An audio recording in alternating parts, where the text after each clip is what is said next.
Hello बच्चों, चलिए प्रश्न को देखते हैं। प्रश्न दिया है अभिकथन एवं कारण। तो अभिकथन पे अगर हम देखें, स्तनधारियों में जटिल श्वसन तंत्र विकसित होता है। कारण, स्तनधारियों की त्वचा गैसों के लिए अपारगम्य होती है।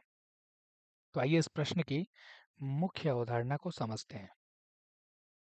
मुख्य अवधारणा, जो मुख्य अवधारणा है हमारी, हम देखेंगे स्तनधारियों में स्तनधारियों में श्वसन तंत्र श्वसन तंत्र। अब अगर हम बात करते हैं स्तनधारियों में श्वसन तंत्र के बारे में, तो अभी कथन में दिया गया है स्तनधारियों में जटिल श्वसन तंत्र विकसित होता है। यह बात बिल्कुल सही है, जटिल होता है, क्योंकि हम जानते हैं कि सबसे पहले वायुमंडलीय ऑक्सीजन का अंदर प्रवेश होना, और फिर हम देखेंगे यह बाह्य श्वसन का भाग्य हो गया, बाह्य श्वसन हो गया।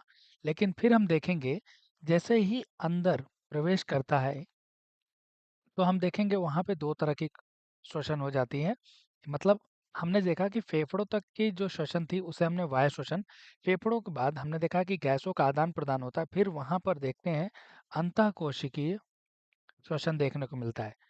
अंतःकोशिकीय श्वसन यानी मतलब हमने देखा वायु श्वसन और अंतः श्वसन। अब हम देखेंगे यहाँ पर अंतःकोशिकीय श्वसन होगा, और उसके बाद फिर से हम देखेंगे प्रक्रिया होती रहेगी, फिर कार्बन डाइऑक्साइड का उत्सर्जन होगा।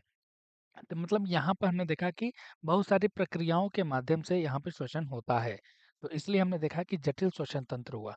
कारण, स्तनधारियों की त्वचा गैसों के लिए अपारगम्य होती है, यह भी बात बिल्कुल सही है। और यह अपारगम्य होने के कारण ही यहाँ पर क्या हो रहा है, जटिल श्वसन तंत्र का निर्माण हो रहा है।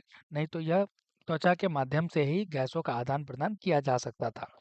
आइए हम विकल्पों की अगर बात करते हैं, विकल्प हमारे पास दिए हैं। ए और आर दोनों सत्य हैं और आर ए की सही व्याख्या करता है, ये बात बिल्कुल सही है।